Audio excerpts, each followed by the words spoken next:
శత్రువుని మట్టి కరిపించటానికి కత్తి పట్టక్కర్లేదు, ఆవేశంతో రణరంగంలోకి దూకక్కర్లేదు. కేవలం సహనం, సమయస్ఫూర్తి, విశ్లేషణాత్మక ఆలోచన ఉంటే చాలని ద్వాపరయుగంలో శ్రీకృష్ణుడు నిరూపించాడు. ఇప్పుడు సరిగ్గా అదే కృష్ణ నీతిని పాకిస్తాన్ విషయంలో మోడీ సర్కార్ అమలు చేస్తోంది.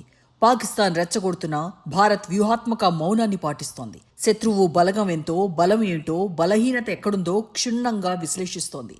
భారత్ను దెబ్బకొట్టేందుకు ముస్లిం నాటో పేరిట కూటమిని కట్టి దాడి చేయాలని పాక్ పన్నిన కుట్రలను భారత్ నిశ్శబ్దంగా కనిపెట్టింది. ఉగ్రదేశం ప్లాన్లకు ఏమాత్రం బెదరకుండా, ఆందోళన చెందకుండా సమయం కోసం భారత్ వేచి చూసింది. ఇప్పుడు భారత్ వేయబోయే అడుగు పాక్ ఊహకు కూడా అందదు.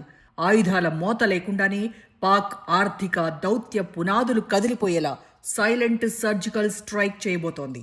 ముస్లిం దేశాల అండ ఉందని భ్రమపడుతున్న పాకిస్తాన్ను ఒంటరి చేసే భారత వ్యూహం సిద్ధమైంది. ఇప్పటికే దివాలా అంచున ఉన్న పాక్కు భారత్ ఇచ్చే టెక్నికల్ షాక్ కోలుకోలేని విధంగా ఉండబోతోంది. సరిహద్దుల్లో యుద్ధం చేయకుండానే పాకిస్తాన్కు ఉరితాడు వేసేందుకు మోదీ సర్కార్ సిద్ధమైంది. ఉగ్రవాదాన్ని పెంచి పోషిస్తున్న దేశాన్ని రక్తం చిందించకుండానే బుద్ధి చెప్పే వ్యూహాత్మక దౌత్య దాడికి భారత్ సిద్ధమైంది. ఈ యుద్ధంలో గెలుపు మనదే. ఎందుకంటే వ్యూహాత్మక ఆలోచన వెనక ఉన్నది కృష్ణ నీతిని మోదీ సర్కార్ అమలు చేస్తోంది. పాకిస్తాన్ ఈ దేశం విద్వేషం, మతం అనే ఉగ్రవాదంతో ఏర్పాటైంది. డివైడ్ అండ్ రూల్ అన్న సిద్ధాంతంతో దేశాన్ని విభజించారు. 5 వారాల్లో సర్ సిరిల్ రాడ్క్లిఫ్ అనే బ్రిటిష్ లాయర్ భారత్ పాక్ సరిహద్దులను నిర్ణయించాడు. దీని కారణంగా రాత్రికి రాత్రే అనేక గ్రామాలు, చివరికి ఇళ్లు కూడా సగానికి విడిపోయాయి. రాత్రికి రాత్రే కోట్లాది మంది సొంత గడ్డపై పరాయివారైపోయారు. ఈ రాడ్క్లిఫ్ గీసిన మ్యాప్ కారణంగా 1.5 కోటి మంది ప్రజలు సరిహద్దులు దాటాల్సొచ్చింది. హిందువులు, సిక్కులు పాకిస్తాన్ నుంచి భారత్కు, ముస్లింలు భారత్ నుంచి పాకిస్తాన్కు వలస వెళ్లారు. కానీ ఈ సమయంలో పాకిస్తాన్లో మహిళలపై జరిగిన అకృత్యాలు వర్ణనాతీతం. ఇది భారత చరిత్రలో ఓ మానని గాయంగా మిగిలిపోయింది. పాకిస్తాన్కు మాత్రం పేచీ పెట్టేందుకు చక్కటి అవకాశం లభించింది. నాటి భారత పాలకులు శాంతి పేరిట నిర్లక్ష్యంగా వ్యవహరించారు. నాటి రాడ్క్లిఫ్ గీసిన గీతలు భారత్కు మరణ శాసనాలవుతాయని వారు అంచనా వేయలేదు. దేశం వచ్చిందన్న సంబరంలో, అధికారాన్ని అనుభవించాలన్న ఆరాటంలో ఉండిపోయారు. ఆ నిర్లక్ష్యపు ప్రభావం ఇప్పుడు భారత్ ఉగ్రవాద రూపంలో నిత్యం ముప్పును ఎదుర్కొంటోంది. పాపాల పాకిస్తాన్ నేటికి తన ఉగ్ర కుట్రలను ఆపడం లేదు. భారత్పై నిత్యం ఉగ్రవాదాన్ని ఎగదోస్తూ తెల్లోడు గీసిన ఆ మ్యాప్ను చెరిపేసి కశ్మీర్ను సొంతం చేసుకోవాలన్న కుట్రలకు మరింత పదును పెడుతోంది. కశ్మీర్ కోసం పాక్ ఉగ్రదాడులను భారతీయ పాలకులు చేష్టలుడిగి చూస్తూ ఉండిపోయారు. దుర్మార్గ దేశం పాకిస్తాన్ ఉగ్రదాడుల్లో భారతీయులు రక్తం చిందించి అసువులు బాశారు. ఉగ్రదాడులను, సరిహద్దు చొరబాట్లను ఎలా ఎదుర్కోవాలో తెలియక భారత్ రోధించింది. ప్రపంచాన్ని సాయం అర్థించింది. ఉగ్రదేశాన్ని శిక్షించాల్సింది పోయి అగ్రదేశాలు అండగా నిలిచాయి. మరీ ముఖ్యంగా అత్యంత సంపన్నమైన గల్ఫ్ దేశాలు పాకిస్తాన్ యుద్ధాలకు, ఉగ్రవాదులకు యథేచ్ఛగా నిధులిచ్చారు.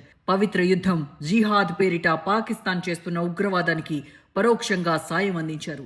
భారత్ను ఇబ్బంది పెట్టడానికి ఆయా దేశాలు ఎన్నో డ్రామాలాడాయి. పాకిస్తాన్ ఉగ్ర ఆటలు 2014 వరకు యథేచ్ఛగా సాగాయి. కానీ 2014లో భారత్లో జరిగిన ఎన్నికల్లో బీజేపీ విజయం సాధించింది. భారత ప్రధానిగా నరేంద్ర మోదీ గద్దెనెక్కారు. మోదీ రాకతో మౌనంగా శాంతి మంత్రాన్ని జపించే భారత ప్రధానుల జాబితాలో మోదీ మరొకడని పాకిస్తాన్ భ్రమపడింది. 2016 సెప్టెంబర్ 18న ఉరీ సెక్టార్లోని భారత సైనిక శిబిరంపై ఉగ్రదాడికి పాల్పడింది. ఈ ఘటనలో 19 మంది జవాన్లను పాకిస్తాన్ పొట్టనబెట్టుకుంది. ఎప్పట్లాగే 2 రోజులు బాధపడి భారత పాలకులు సైలెంట్ అయిపోతారని పాకిస్తాన్ ఊహించింది. ఉరీ ఉగ్రదాడికి ప్రతీకారంగా సరిగ్గా 10 రోజులకు, అంటే 2016 సెప్టెంబర్ 28న భారత ఆర్మీకి చెందిన పారా కమాండోలు పాక్ ఆక్రమిత కాశ్మీర్ POKలోకి ఎంటర్ అయి ఉగ్రవాద శిబిరాలను ధ్వంసం చేశారు. 35 నుంచి 40 మంది ఉగ్రవాదులను హతమార్చారు. దీన్నే సర్జికల్ స్ట్రైక్ అంటారు.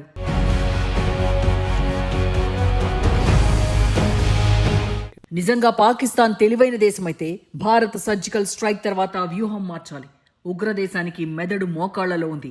సర్జికల్ స్ట్రైక్స్ చేసిన 3 ఏళ్ల తర్వాత 2019 ఫిబ్రవరి 14న పుల్వామాలో ఆర్మీ కాన్వాయ్పై ఉగ్రదాడికి దిగింది. ఈ దాడిలో 40 మంది సిఆర్పీఎఫ్ జవాన్లు వీరమరణం పొందారు. దీనికి కూడా భారత్ ప్రతీకారంతో రగిలిపోయింది. సరిగ్గా 12 రోజుల తర్వాత, అంటే 2019 ఫిబ్రవరి 26న ఖైబర్ పఖ్తూన్ఖ్వాలోని బాలాకోట్పై వైమానిక దాడి జరిగింది. జైషే మహమ్మద్ ఉగ్రవాద శిక్షణ కేంద్రాన్ని ధ్వంసం చేసింది. నిజానికి 1971 తర్వాత పాకిస్తాన్ సరిహద్దులను దాటి భారత యుద్ధ విమానాలు వెళ్లటం ఇదే తొలిసారి.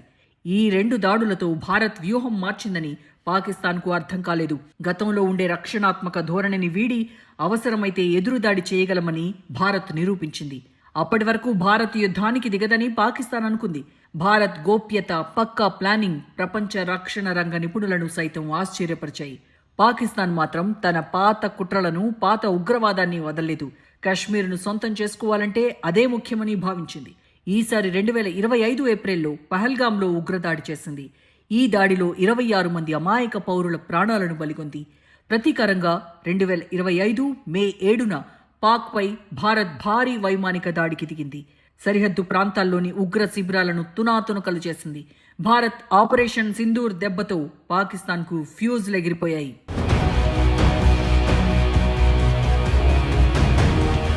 భారత్ ఇలాంటి దాడి చేస్తుందని పాకిస్తాన్ అస్సలు ఊహించలేదు.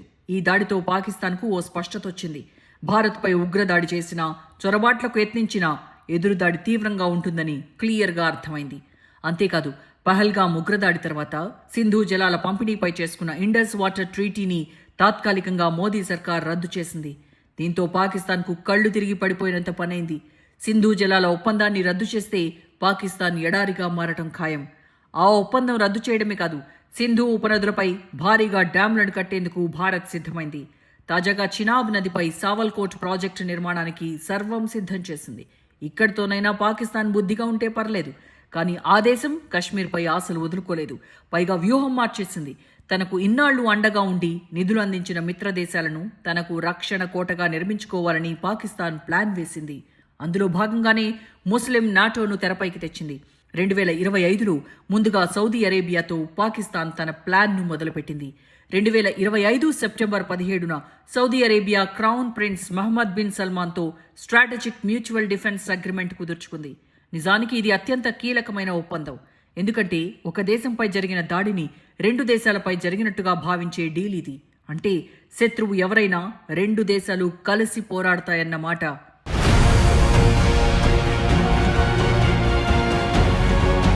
సింపుల్గా చెప్పాలంటే సౌదీ, పాకిస్తాన్ చేసుకున్న రక్షణ ఒప్పందం నాటో తరహాలో ఉంది. నాటో గ్రూప్ ఆర్టికల్ 5 ప్రకారం నాటో సభ్య దేశంపై దాడి జరిగితే మొత్తం కూటమి దేశాలపై దాడిగా పరిగణిస్తారు. ఈ తరహా ఒప్పందమే సౌదీ, పాక్ చేసుకున్నాయి. దీన్నే ముస్లిం నాటోగా పేర్కొంటారు. ఈ కూటమిలోకి మరిన్ని దేశాలను లాగాలని పాకిస్తాన్ ప్రయత్నాలు చేసింది. అణ్వస్త్రాలున్న ఏకైక ముస్లిం దేశం పాకిస్తానే. అందుకే ఆ దేశం రక్షణ ఉంటే బాగుంటుందని కొన్ని దేశాలు భావించాయి. దీంతో ముస్లిం నాటోలోకి చేరేందుకు Türkiye, Egypt, Qatar, Iraq, Jordan వంటి దేశాలు ఆసక్తి చూపాయి. నిజానికి పశ్చిమాసియాలో గాజా యుద్ధం తర్వాత ఉద్రిక్తతలు నెలకొన్నాయి.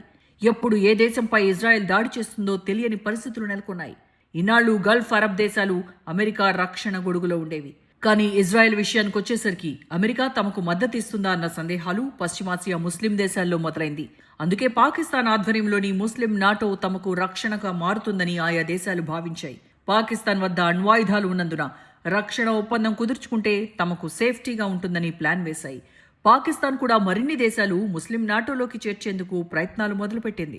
నిజానికి చాలా ముస్లిం దేశాల్లో ఐక్యత లేదు. సున్నీలు, షియా ముస్లిం దేశాల మధ్య జాతి వైరం నెలకొంది.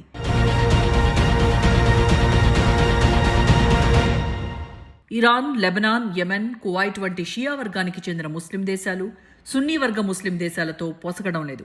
నిజానికి సున్నీ ముస్లిం దేశాలకు ఇరాన్ కొరకరాని కొయ్యగా మారింది. పాకిస్తాన్ ఏర్పాటు చేసే ముస్లిం నాటోలో చేరేందుకు బహుశా ఇరాన్ చేరేందుకు ఆసక్తి కూడా చూపలేదు. ఇక సౌదీ అరేబియాతో అస్సలు పడని యునైటెడ్ అరబ్ ఎమిరేట్స్ యుఏఈ పాకిస్తాన్కు షాక్ ఇచ్చింది. ఇన్నాళ్లు పాకిస్తాన్ దివాలా తీయకుండా యుఏఈ అండగా నిలిచేది. పాకిస్తాన్ దివాలా తీసిన ప్రతిసారి అంతర్జాతీయ ద్రవ్యనిధి, IMF వంటి సంస్థలు ఇచ్చే రుణాలకు యుఏఈ గ్యారంటీనిచ్చేది.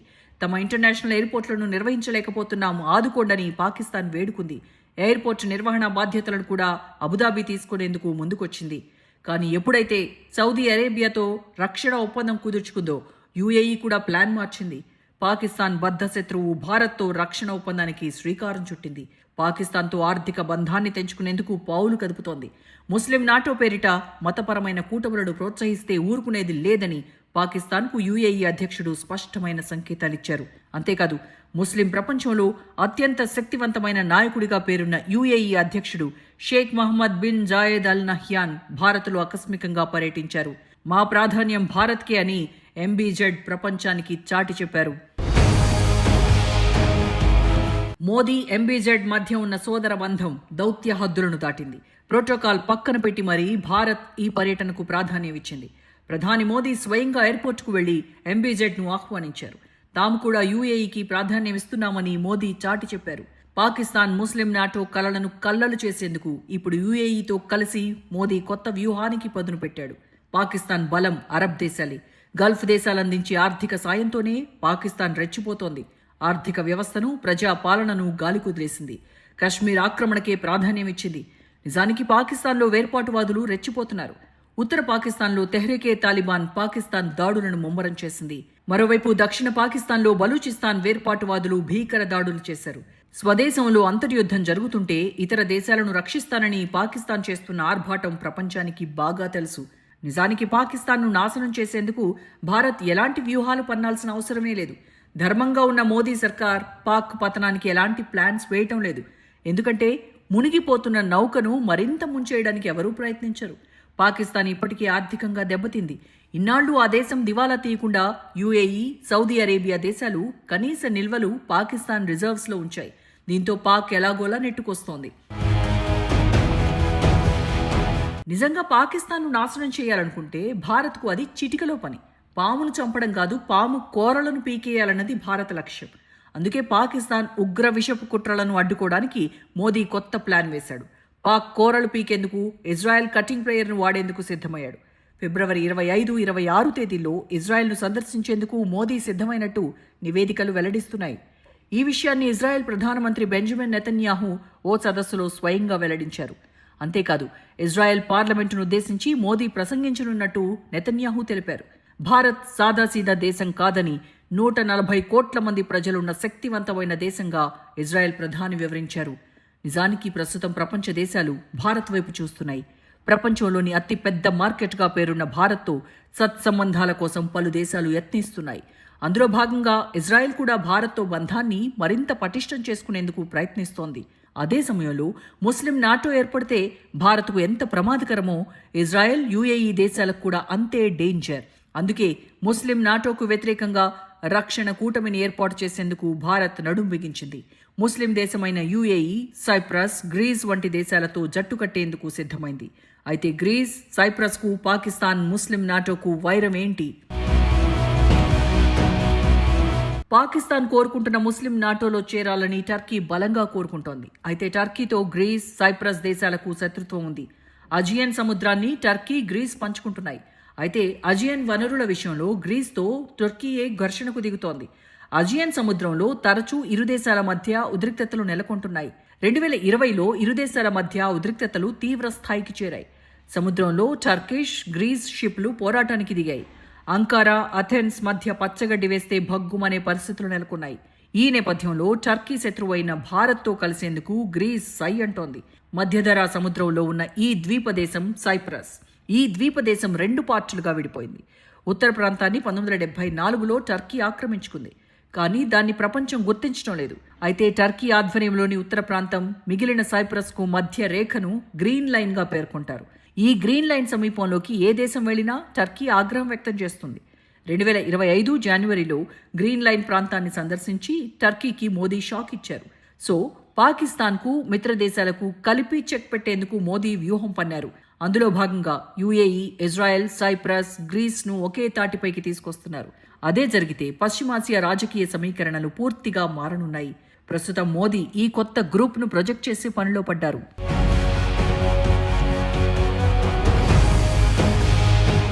ఈ నెలాఖరులో మోదీ ఇజ్రాయెల్లో పర్యటించనున్నారు. నిజానికి పాకిస్తాన్తో రక్షణ ఒప్పందం సౌదీ అరేబియా చేసుకున్నా భారత్ విషయంలో మాత్రం కత్తులు దూసేందుకు ఏమాత్రం సిద్ధంగా లేదు. ఎందుకంటే సౌదీ అరేబియాకు తన పరిస్థితి గురించి తనకు బాగా తెలుసు. సౌదీ అరేబియా బలం చమురు. అదైపోతే తన వైపు ఎవ్వరూ చూడరని రియాద్కు క్లారిటీ ఉంది. అందుకే ఇతర మార్గాల్లో ఆదాయాన్ని సృష్టించే పనిని ఇప్పటి నుంచే సౌదీ ప్రారంభించింది. అందుకే భారత్తో కలిసి పెట్టుబడులు పెట్టేందుకు కొత్త వాణిజ్య అవకాశాలకు ఆరాటపడుతోంది. రక్షణ ఒప్పందం ఉన్నా పాకిస్తాన్పై భారత్ దాడి చేస్తే సౌదీ అరేబియా భారత్పై ఎదురుదాడికొచ్చే అవకాశమే లేదు. ఎందుకంటే సౌదీ చమురును అత్యధికంగా కొంటున్న దేశాల్లో భారత్ కూడా ఉంది. ప్రస్తుతం సౌదీ అరేబియా నుంచి 13 నుంచి 15% చమురును భారత్ దిగుమతి చేసుకుంటోంది. ఈ చమురు విలువ ఏటా 2 నుంచి 2.5 లక్షల కోట్ల రూపాయలు. అంత ఆదాయాన్ని పాకిస్తాన్ కోసం సౌదీ వదులుకోవడం అసంభవం. అంతేకాదు భారత్ ప్రతిష్టాత్మక కారిడార్కు శ్రీకారం చుట్టింది. దీన్ని ఐమెక్ అంటారు. ఐమెక్ అంటే the India middle east economic corridor.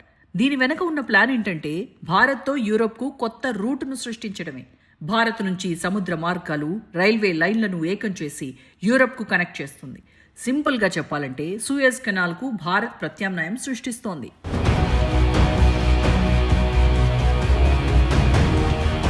ఐమెక్ route UAE నుంచి సౌదీ అరేబియా, ఇజ్రాయెల్ వరకు వెళ్తుంది.